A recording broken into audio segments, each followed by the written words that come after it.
Đi chắc. Ăn đi chú. Ô.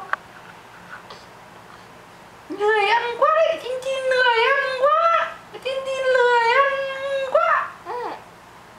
Sao thế? Nào, sao thế? Tại sao mà ăn uống linh tinh thế? Hãy ăn chút. Hãy ăn chút. Ăn chút. Đến giờ ăn rồi. Ăn nhưng mà. Không ăn à? Thế Chín Chín buồn cười quá đấy.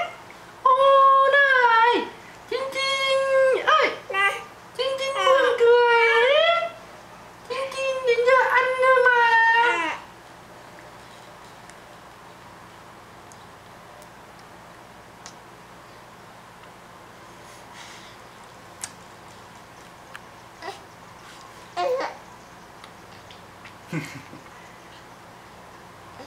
Dạo này điệu quá lắm, ăn cứ phải quấn eo. Dạo này điệu đà lắm, ăn uống sốt ruột lắm.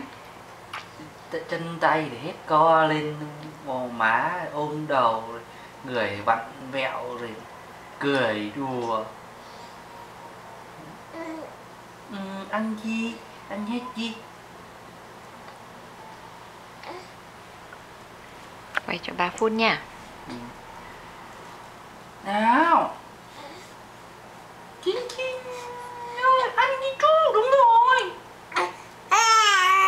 Sao thế? Cãi à? Cãi bố à?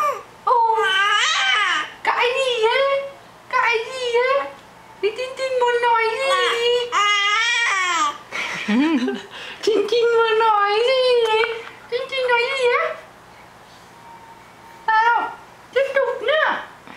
Ôi trời ơi,